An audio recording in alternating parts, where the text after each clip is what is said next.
মুহতারাম হাজিরিন, আজকের খুতবার আলোচ্য বিষয় হলো যাকাতের গুরুত্ব, প্রয়োজনীয়তা এবং যাকাত না দিলে পরিণতি কি। অল্প সময়ের মধ্যে আলোচনা করব, যদি আল্লাহ তাআলা আমাকে তৌফিক দেন। মুহতারাম হাজিরিন, মানুষের কাছে সবচেয়ে বেশি তার প্রিয় বস্তু হলো তার মা, এমনকি তার জানের চেয়ে বেশি প্রিয় তার এই মা, এই সম্পদ। এই জন্য সূরা আলে ইমরানের মধ্যে আছে, লান তানালু বিররা হাত্তা তুনফিকু মিম্মা তুহিব্বুন। মানুষ তার প্রিয় জিনিসটাকে, তার প্রিয় বস্তুটাকে যতক্ষণ পর্যন্ত সে এটাকে ব্যয় না করবে, খরচ না করবে, কোরবানি না করবে, ততক্ষণ পর্যন্ত সে আল্লাহ পাকের নৈকট্য সে লাভ করতে পারে। তো প্রিয় বস্তু হচ্ছে মাল।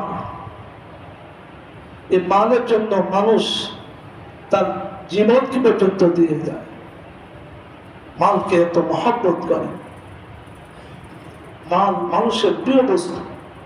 আর কোন ব্যক্তি, কোন মুসলমান আল্লাহ পাকের কোন বান্দা যদি সে আল্লাহ পাকের নৈকট্য লাভ করতে চায়, তাহলে তাকে তার এই মহব্বতের বস্তুটাকে আল্লাহর রাহে খরচ করতে হবে। যতক্ষণ পর্যন্ত সে মালকে, তার এই প্রিয় বস্তু মহব্বতের জিনিসটাকে খরচ না করবে আল্লাহর রাহে, ততক্ষণ পর্যন্ত সে আল্লাহ পাকের কুরবত হাসিল করতে পারবে, সে নৈকট্য অর্জন করতে পারবে। এক সাহাবী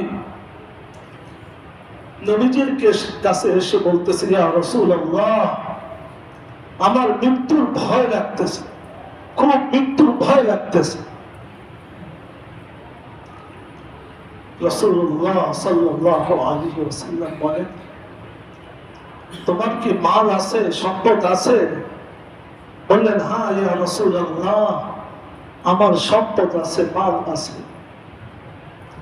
নবীজি বললেন, ওটাকে নিয়ে আসো এবং ওটাকে আল্লাহর রাহে খরচ করে দাও, তাহলে তোমার মৃত্যুর ভয় তোমার অন্তর থেকে চলে যাবে।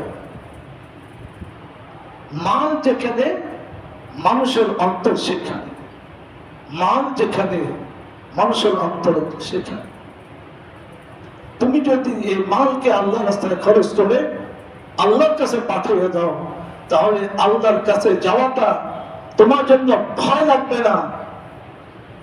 কারণ মৃত্যু হলো একটা মাধ্যম আল্লাহ পাকের কাছে যাওয়া।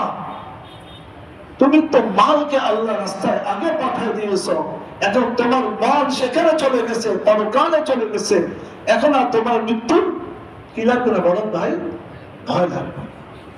এইভাবে মুহতারাম হাজিরিন, ইমাম জাইনুল আবেদিন রাহিমাহুল্লাহ, ওনার কাছে একজন ভিক্ষুক, একজন সায়েম আসলো, কিছু চাইলো যে হুজুর আমাকে কিছু দেন। তো তিনি আল্লাহ পাকের শুকর আদায় করলেন, ওই জাতের শুকর আদায় করছি, ওই আল্লাহ পাকের শুকর কৃতজ্ঞতা আদায় করছি যে আল্লাহ আমার সামানাকে পরকালে পাঠানোর জন্য বাহন পাঠিয়ে দিয়েছে। ওই আল্লাহ পাকের শুকর যে আল্লাহ আমার সামানাকে পরকালে পাঠানোর জন্য বাহন পাঠিয়ে দিয়েছেন, সওয়ারি পাঠিয়ে দিয়েছেন, আমাকে পোষানোর জন্য কষ্ট করা লাগবে না।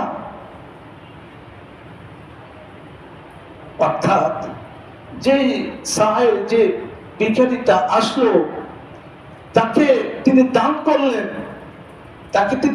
করলেন, এই দান করার দ্বারা, বলেন ভাই, এই দানটা কোথায় গিয়ে পৌঁছবে? বলেন না ভাই, কি ঘুমাচ্ছেন নাকি আপনারা? আল্লাহ রাব্বুল আলামিনের কাছে পৌঁছবে, পরকালে এই দান পৌঁছে যাবে। তাহলে এই ভিক্ষুক হলো বাহা নামার জন্য, যে এই জন্য তিনি আল্লাহ পাকের দরবারে শুকর আদায় করছেন। তিনি আল্লাহ পাকের দরবারে শুকর আদায় করছেন,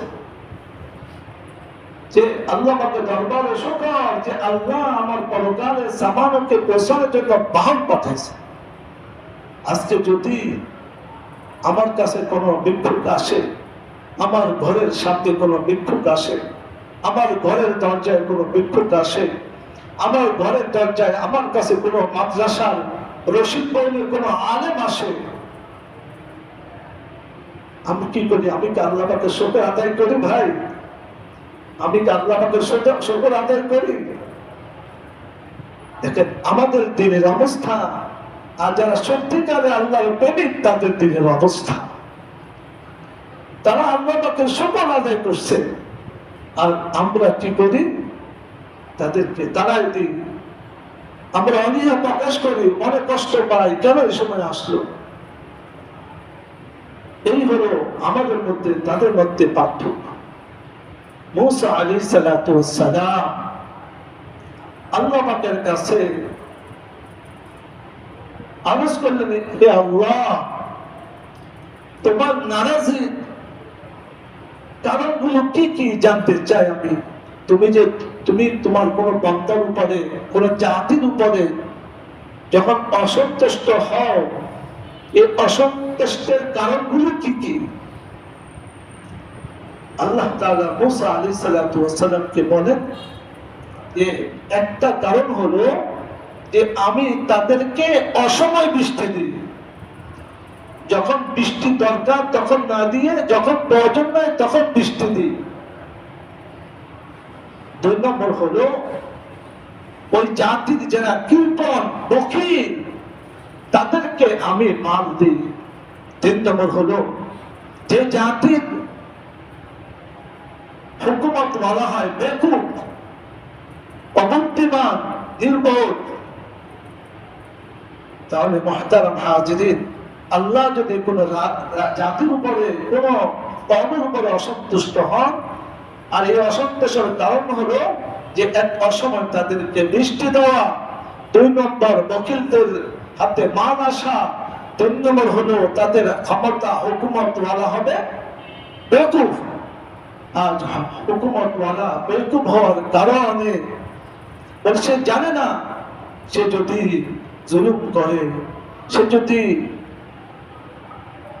আর্থিক, সে যদি আত্মসাৎ করে, তার কি বলে দিতে হবে? সে যদি বেকুব না হতো তাহলে সেগুলো করতো না, সে করে না। সে বেকুব থেকে এগুলো করে। তো মুহতারাম হাজ, আরেকটা হলো আর বলে, হে আল্লাহ, এটা তো বুঝলাম, তুমি যদি কোনো জাতির উপরে, কোনো কওমের উপর সন্তুষ্ট হও, এর কারণগুলো কি? বলে আল্লাহ তাআলা বলেন যে আমি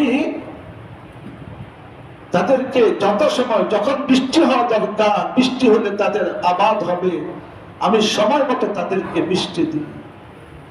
এবং যারা দানশীল তাদের হাতে মাল আসে, যারা দানশীল সমাজে তাদের হাতে মাল আসবে, এবং বুদ্ধিমান জ্ঞানী ব্যক্তিদের হাতে ক্ষমতা আসবে। এজন্য মুহতারাম হাজিরিন, নবীজি বলেন, তোমরা আল্লাহ পাকের কাছে দানশীলতা চাও, সাখাওয়াত, এই গুণ আল্লাহ পাকের কাছে চাইতে থাকো। আজ আমাদের সমাজে মুহতারাম হাজিরিন, সারা দুনিয়াতে ইল্লা মা আশা আল্লাহ, হাতে গোনা কিছু লোক দানশীল হতে পারে, যাতে দানের কারণে সমাজ ব্যবস্থা এখনো টিকে আছে। কিন্তু 70-80% লোক যারা দানশীলতার মধ্যে নাই, কৃপণতার মধ্যে পড়ে যায়। এই জন্য নবীজি বলেন, তুমি দোয়া করো আল্লাহ পাকের কাছে যে তোমার মধ্যে যেন দানশীলতা আসে, এই গুণ আল্লাহ তোমাকে দান করে। সূরা আল ইমরানের 180 নম্বর আয়াতের মধ্যে আল্লাহ তাআলা বলেন ولا يحسبن الذين يبخلون بما آتاهم الله من فضله هو خيرا لهم بل هو شر لهم سيطوقون ما بخلوا به يوم القيامة যারা মালের হককে আদায় করে না, মালের যাকাত দেয় না, মালের হক আদায় করার ব্যাপারে যারা কৃপণতা করে, যাকাত আদায় করার ব্যাপারে যারা কৃপণতা করে, আল্লাহ তাআলা তাদের ব্যাপারে বলেন যে তারা যদি এটা মনে না করে যে সম্পদ আল্লাহ তাআলা তার অনুগ্রহ, আল্লাহ পাকের স্বীয় অনুগ্রহে দয়া তাদেরকে দান করেছেন, এই মাল জমা রাখার মধ্যে এটা তার জন্য কল্যাণকর না এটা তার জন্য ক্ষতিকর, সে যদি জমা করে রাখে সে এটা যেন মনে না করে যে এই মাল তার জন্য কল্যাণকর হবে না। মানুষ মাল কেন জমা করে রাখে, সে কেন আল্লাহ রাস্তায় ব্যয় করে না, হকদারের কাছে হককে পৌঁছায় না, এর কারণ হলো সে মনে করে আমি বেশি খরচ করে ফেললে, আল্লাহ রাস্তায় দান করে দিলে আমার মাল শেষ হয়ে যাবে, কমে যাবে, এটা আমার জন্য ক্ষতিকর হবে।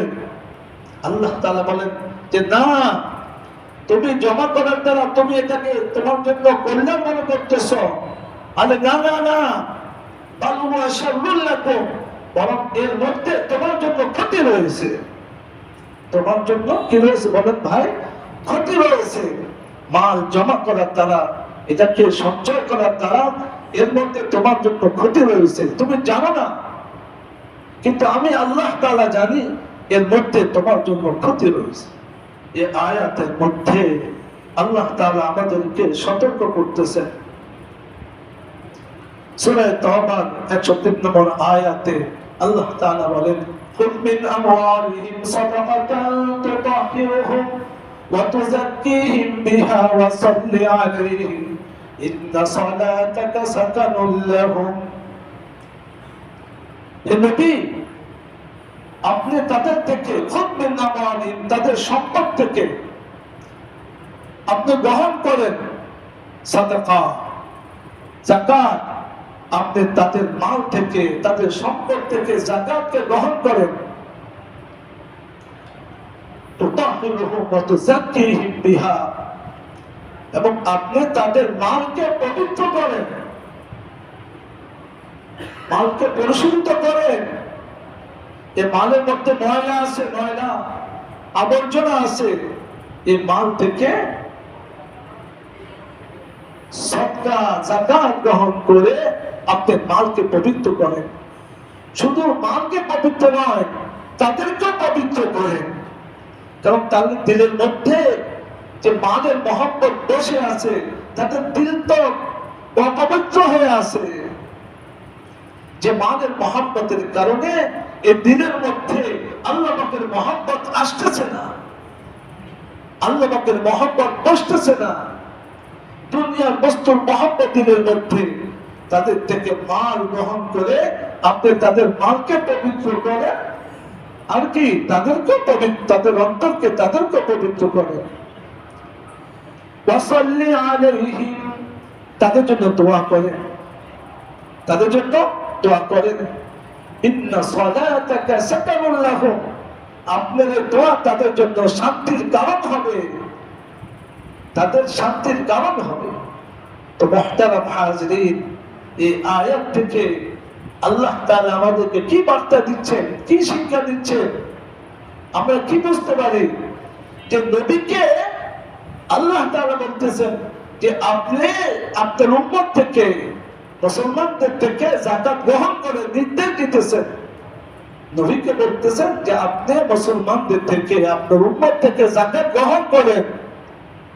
নবীকে যাকাত উঠানোর জন্য নির্দেশ দিতেছেন। এই যাকাত উঠানোর দ্বারা নবীর হাতে যখন যাকাত দিবে, নবী ওয়াসাল্লি আলাইহিম, যারা আপনার হাতে যাকাত দেবে তাদের জন্য আপনি দোয়া করেন। কি করেন? দোয়া করেন তাদের জন্য। আর নবী যখন দোয়া করবে ইন্না সালাতাকা সাকানুন লাহুম, যখন তারা যাকাত দিবে আপনি দোয়া করবেন, এই দোয়া তাদের জন্য শান্তির কারণ হবে। তো মুহতারাম হাজিরিন, নবীর পরে নবীর উপরে এই দায়িত্ব ছিল, যাকাত উসুলের দায়িত্ব নবীর উপর ছিল। নবীর উপরে নবীর খলিফা আমিরুল মুমিনিনদের দায়িত্ব ছিল, এবং তাদের যে পরবর্তী যা তাদের ওয়ারিস ওলামায়ে কেরামের দায়িত্ব হলো যাকাতকে উসুল করা। ভাই বুঝতে পারলাম, যেখানে আল্লাহ নবীকে বলেছেন নবীর ওয়ারিস হিসেবে খলিফাতুল মুসলিমিন যাকাত কালেকশন করবে, উসুল করবে, এবং নবীর ওয়ারিস হলো ওলামায়ে কেরাম যাকাত উসুল করবে। যেহেতু নবী নাই, খলিফা নাই, রাসূলুল্লাহ সাল্লাল্লাহু আলাইহি ওয়াসাল্লাম আল্লাহর এই নির্দেশ পালনার্থে তিনি সাহাবায়ে কেরামকে, হাদিসের কিতাবগুলো খুলে দেখেন, সাহাবায়ে হেকায়েতে সাহাবা খুলে দেখেন যে সাহাবায়ে কেরামকে বিভিন্ন কওমের কাছে, সম্প্রদায়ের কাছে, কবিলার কাছে, বিভিন্ন দেশে যাকাত উসুলের জন্য সাহাবীদেরকে পাঠাইছেন।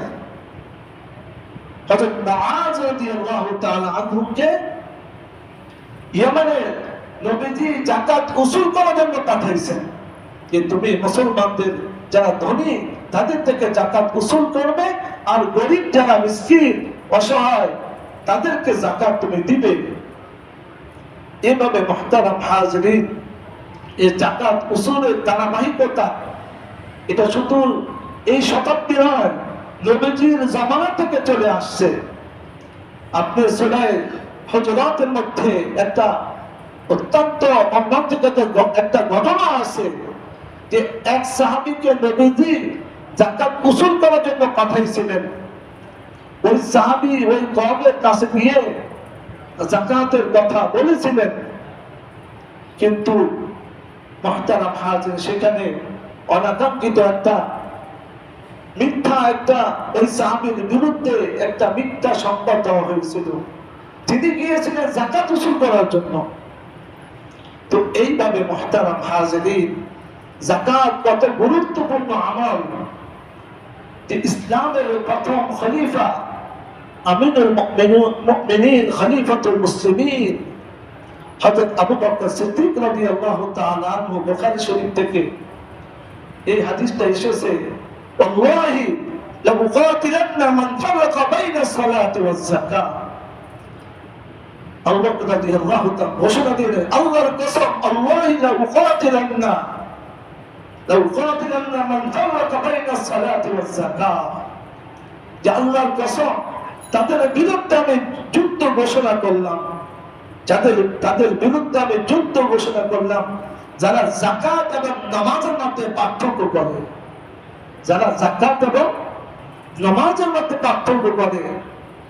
অর্থাৎ একজন লোক নামাজ খুব পড়ে কিন্তু যাকাত দেওয়ার পরে তার মধ্যে অনীহা রয়েছে, যাকাত দেওয়ার পরে তার মধ্যে অনীহা, সে যাকাত দিতে চায় না, মালের হককে অধিকার সে আদায় করতে চায় না। যাকাতের নামাজের ব্যাপারে এত আগ্রহ কিন্তু যাকাতের ব্যাপারে তার আগ্রহ নেই। তাহলে নামাজ এবং যাকাতের মধ্যে সে পার্থক্য করলো কিনা, যে নামাজের ব্যাপারে তার আগ্রহ আছে, যাকাতের ব্যাপারে তার কি নাই, আগ্রহ নেই। নামাজের ব্যাপারে যত গুরুত্ব আছে, যাকাতের ব্যাপারে তার কোনো গুরুত্ব নাই।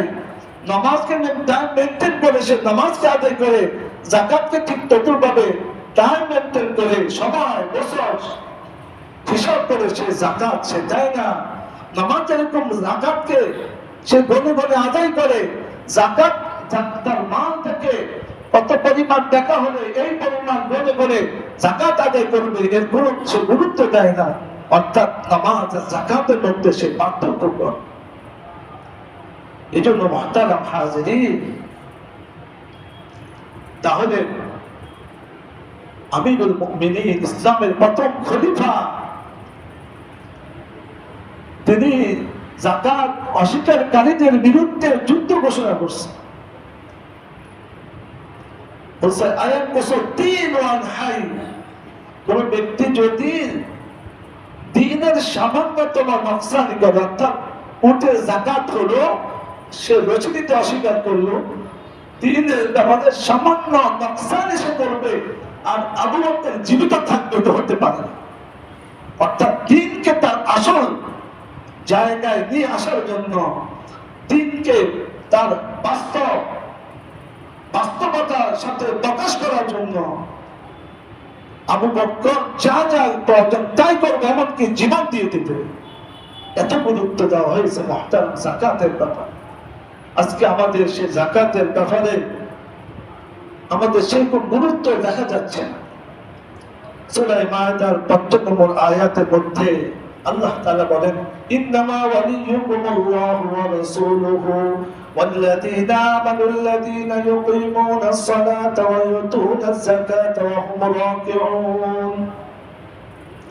আল্লাহ তাআলা এই আয়াতের মধ্যে বলেন, ইন্নামা ওয়ালিয়ুকুমুল্লাহু ওয়া রাসূলুহু, নিশ্চয় ইন্নামা ওয়ালিয়ুকুমুল্লাহু ওয়া রাসূলুহু, তোমাদের বন্ধু হলো, প্রকৃত বন্ধু হলো আল্লাহ এবং রাসূল, ওয়াল মুমিনুন, এবং মুমিন। আর যারা আল্লাযীনা ইউকিমুনাস সালাতা ওয়া ইউতুনাজ যাকাতা, যারা নামাজ আদায় করে এবং যাকাত আদায় করে। তো মুহতারাম হাজিরিন, মুসলমানদের প্রকৃত বন্ধু কে? প্রকৃত বন্ধু আল্লাহ এবং রাসূল। আর যারা নামাজ আদায় করে এবং যাকাত আদায় করে, প্রকৃত বন্ধুর মাপকাঠি কি? প্রকৃত বন্ধুর মাপকাঠি হলো যারা যাকাত আদায় করবে, নামাজ কায়েম করবে, বিনয়ী হবে, নম্র হবে। এই যাকাতের ব্যাপারে, নামাজ আদায়ের ব্যাপারে যারা বিনয়ী হবে, নম্র হবে, তারাই মুসলমানদের প্রকৃত বন্ধু, অন্য কেউ নয়। এই আয়াতের ব্যাপক আলোচনা আছে। আয়াতের মধ্যে একটা ব্যাখ্যার মধ্যে আসছে মুহতারাম হাজিরিন, ইন্নামা ওয়ালিয়ুকুমুল্লাহু ওয়া রাসূলুহু ওয়াল্লাযীনা আমানুল্লাযীনা ইউকিমুনাস সালাতা ওয়া ইউতুনাজ যাকাতা ওয়া হুম রাকিউন। তারা রুকুকারী।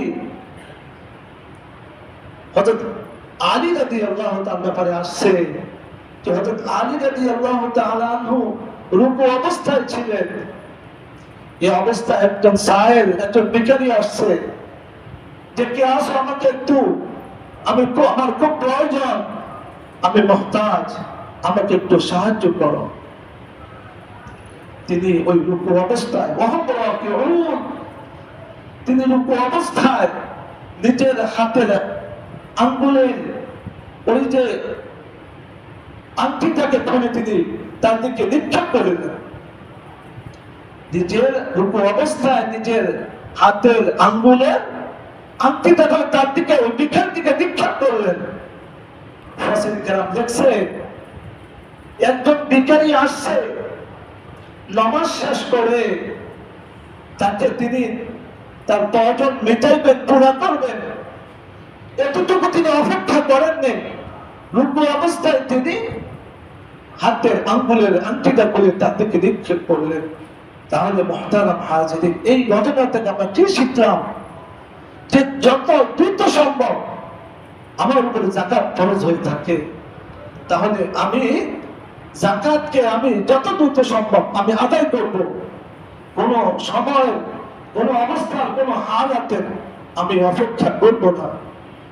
এরপর মুহতারাম হাজিরিন, সূরা তাওবার 11 নম্বর আয়াতের মধ্যে আল্লাহ তাআলা বলেন, ফাইন তাবু ওয়া আকামুস সালাতা ওয়া আতাউজ যাকাতা ওয়া ইখওয়ানুকুম ফিদ-দীন।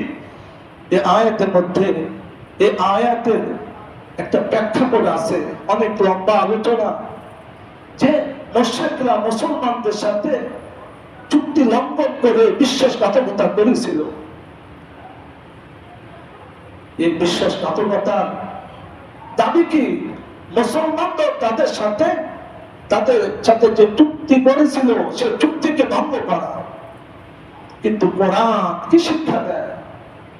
একটা হলো, এখানে দুটাই শিক্ষণীয় বিষয়। একটা হলো যে মুশরিকরা যে মুসলমানদের সাথে শান্তি চুক্তি করেছিল সেটা ভঙ্গ করেছে। এর কারণ কি? এর কারণ হলো দুনিয়ার মোহ, মালের মহব্বত। এই মালের মহব্বতের কারণে তারা মুসলমানদের সাথে যে শান্তি চুক্তিকে ভঙ্গ করে বিশ্বাসঘাতকতা করেছিল। আমাদেরকে আল্লাহ বার্তা দিতেছেন যে তোমরা এরকম ভাবে দুনিয়ার মোহে পড়ে দুনিয়ার সম্পদের মহব্বতে আল্লাহর হুকুমকে তোমরা লঙ্ঘন করবে না।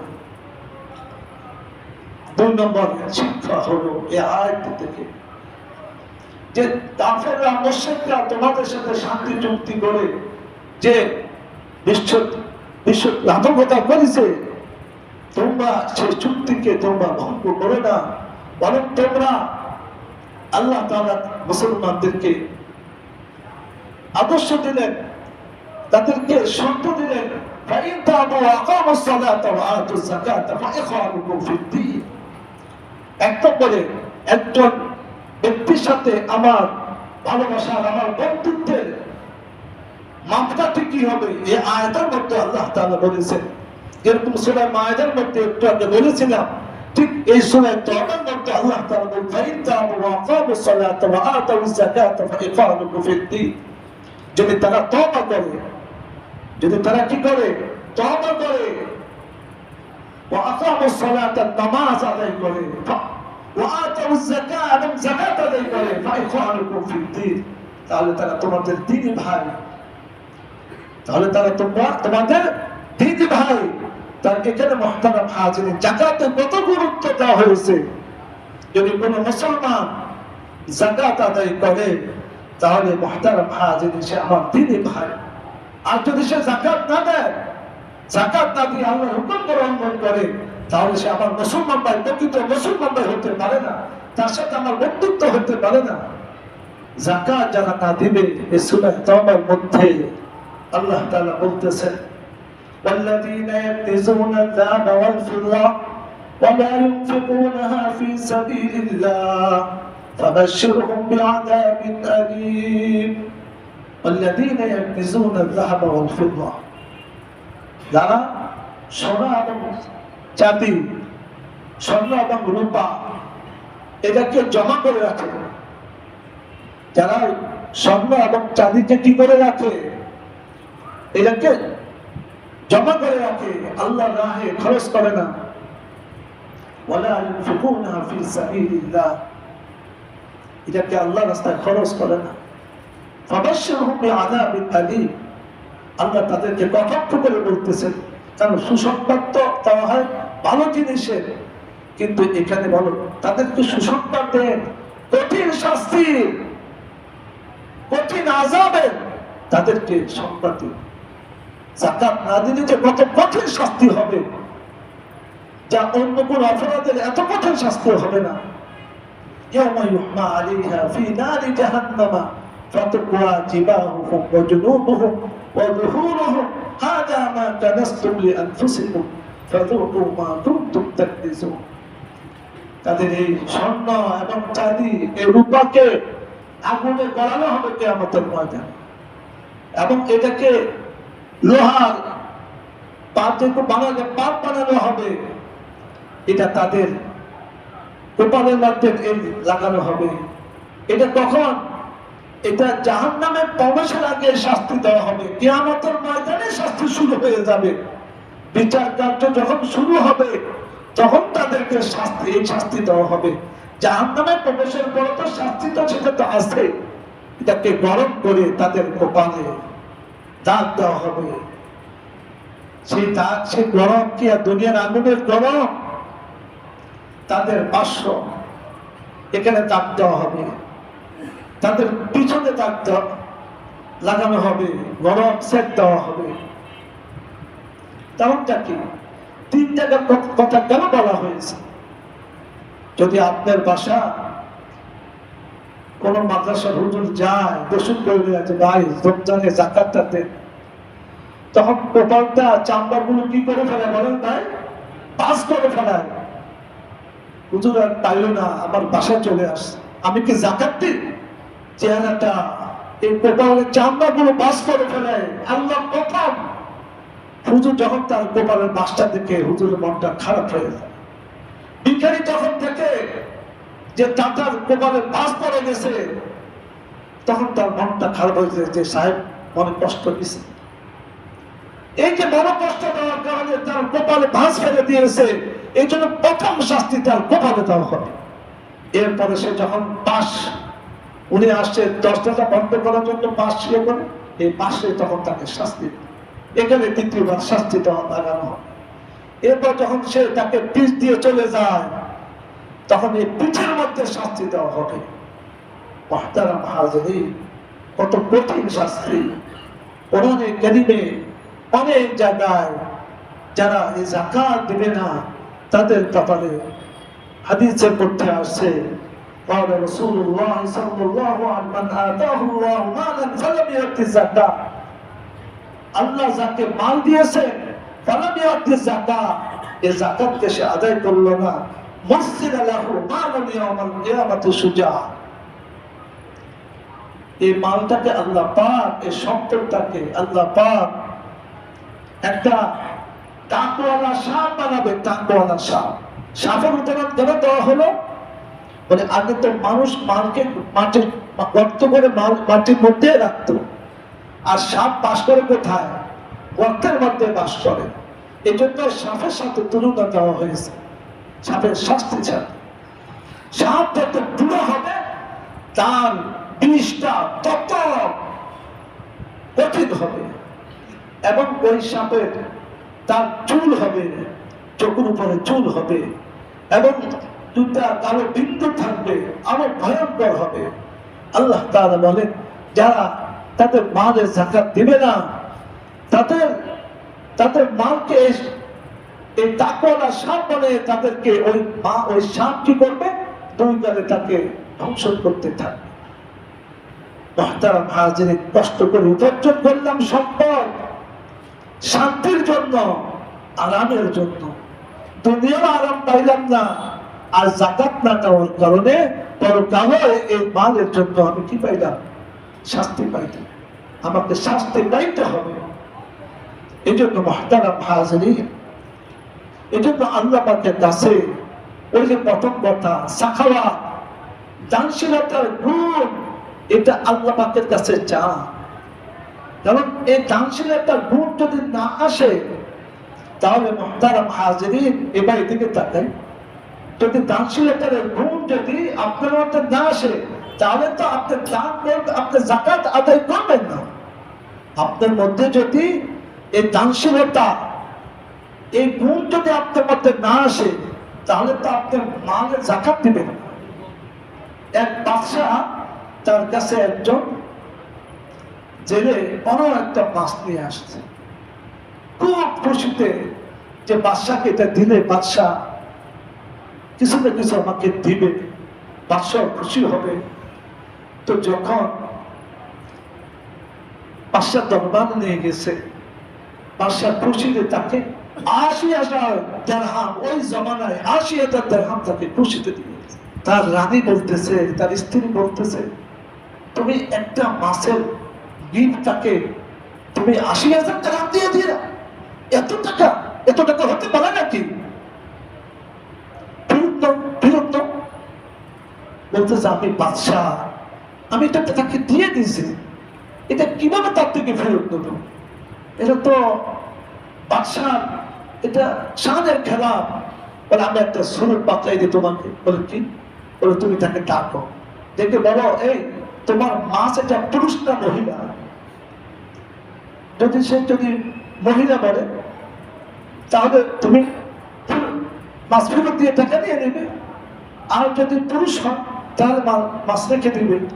সাধারণত সে বলতে পারবে না, বললে সে মহিলা বলে ফেলবে। তো ডাকছে, বাসাটাকে ডাকছে, ডেকে বলতেছে এই তোমার এই মাছটা নিয়ে আসো, তোমার এই মাছটা পুরুষ না মহিলা? তো সে বলতেছে এই মাছ তো পুরুষ। এই কথা বলার পরে বাদশাহ আরো ৪,০০০ দিরহাম তাকে দিয়ে দিছে। মুহতারাম হাজিরিন, ওই দিরহাম দেওয়ার দেওয়ার সময় একটা দেরহাম নিচে পড়ে গেছে, ওই জেলে ওই দেরহাম তো উঠে আসে নিয়েছে। তুমি এটা উঠে নিলে কেন? বলে আমি তো এটা উঠে না নিই তাহলে আপনার শানের খেলাফ হবে। আরো 4000 দেরহাম তাকে আরো হাদিয়া দিয়ে দিয়েছে। তো মুহতারাম, এটা হলো দানশীলতা, এটা হলো সাখাওয়াত। মানে আজকে আমি যাকাত হলো একটা বর্ডার, যেমন বাংলাদেশ কেন্দ্রীয় একটা বর্ডার, যাকাত এটা একটা বর্ডার। কেউ যদি যাকাত দেয় তাহলে সে তার মধ্যে যে কৃপণতা, এই কৃপণতার বর্ডার থেকে সে বের হলো, কিন্তু এখনো সে দানশীল হতে পারেনি। কেউ যদি যাকাত দেয় তাহলে সে কৃপণতার বর্ডারকে সে ক্রস করলো, কিন্তু এখনো সে এখনো দানশীল হতে পারেনি। যে ব্যক্তি যাকাত দেওয়ার পরে আরো বেশি দান করবে, সেই হবে আল্লাহ পাকের কাছে সে দানশীল। এই জন্য মুহতারাম হাজিরিন, এই জন্য মাহে রমজান আমরা অনেকে মাহে রমজানে আমরা যাকাত দিয়ে থাকি। আমাদের অনেকের ছেলে বিবাহ করাইছি, ছেলেদের অনেক স্বপ্ন আছে, কিন্তু আমরা যাকাত দেওয়াটা খেয়াল করি না। মেয়েকে বিবাহ দিয়েছি, অনেক স্বপ্ন আছে, গয়না আছে, কিন্তু তার ব্যাপারে আমরা খেয়াল করি না সে যাকাত দেয় কিনা। অথবা কারো বাসায় স্বর্ণ আছে, চাঁদিও আছে, রূপা আছে, তাহলে সোনা চাঁদি মিলে আমাকে যাকাত দিতে হবে। একটা হলো স্বর্ণের যাকাত দেওয়া, আরেকটা হলো চাঁদি রূপার যাকাত দেওয়া, আরেকটা হলো ক্যাশ টাকার যাকাত দেওয়া, আরেকটা হলো মালের তিজারত, ব্যবসায়ী মাল আপনার মোবাইলের হতে পারে, গাড়ির হতে পারে, যাকাতের আপনার গাড়ির হতে পারে, জাগার হতে পারে, ফ্ল্যাট বিক্রি হতে পারে, দোকানের যে সমস্ত কাপড়ের হতে পারে। অর্থাৎ ব্যবসায় যত মাল আছে এই সমস্ত মালের উপরে যাকাত দিতে হবে।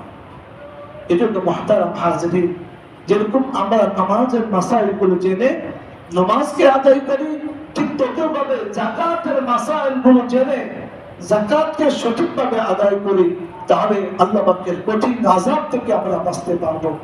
আর নয় মুহতারাম হাজিরিন, আমরা বাঁচতে পারবো। আর এই যাকাতের হকদার কারা? যাকাতের হকদার হলো মুহতারাম হাজিরিন, একটা হলো গরীব, মিসকিন, অসহায়। আমার আত্মীয় স্বজন যদি থাকে তাদেরকে দিলে আরো বেশি সওয়াব হবে, আত্মীয়তা বন্ধন অটুট থাকবে, আরো খুশি হবে। তাকে যাকাত বলে দেওয়া যাবে না, তাকে এমনি আমি দিয়ে দেব। আর মুহতারাম হাজিরিন, যে সমস্ত দ্বীনি প্রতিষ্ঠান যেগুলো লিল্লাহ বোর্ডিং আছে, যে লিল্লাহ বোর্ডিং থেকে মাদ্রাসার অসহায় গরিব এতিম, অসহায় গরিব এতিম, শুধু এতিম না, অসহায় গরিব এবং এতিম, এই লিল্লাহ ফান্ড থেকে যাদের পিছনে খরচ করে, যাদের মাদ্রাসার সমস্ত টাকা খরচ দেওয়া হয়, ওই সমস্ত লিল্লাহ বোর্ডিংয়ে আমি আমাদের যাকাতের টাকা আমি দিতে পারবো। এর দ্বারা কি হবে মুহতারাম হাজিরিন? ওই যে আমি প্রথম যে আলোচনা করছি, এই যাকাত যদি আমি মাদ্রাসা লিল্লাহ বোর্ডিং একজন আলেমের হাতে উঠাই দিই, প্রথম সে আমাকে দোয়া করবে, প্রথম সে আমাকে কি করবে? দোয়া করবে। আর এই দোয়ার দ্বারা আমার মালে বরকত হবে, আমি শান্তি পাবো। এই জন্য মুহতারাম, মাদ্রাসা লিল্লাহ বোর্ডিং এর দানের দ্বারা কি হবে? তিজারাতাল লান তাবুর, এমন এক ব্যবসা, যে ব্যবসা কখনো মানুষ ক্ষতিগ্রস্ত হবে না, বরং সবসময় লাভবান হবে। এই জন্য আমরা দ্বীনের অগ্রগতি, দ্বীনের উন্নতি এবং ইসলামী যে শিক্ষা ব্যবস্থা, এটার অব্যাহত রাখার জন্য আমরা মাদ্রাসাগুলোতে আমরা ইনশাআল্লাহ আমরা আমাদের যাকাতে রমজানের দানের অংশগুলো আমরা সেগুলো দেওয়ার চেষ্টা করব। আল্লাহ সুবহানাহু ওয়া তাআলা আমাদের সকলকে তৌফিক দান করেন।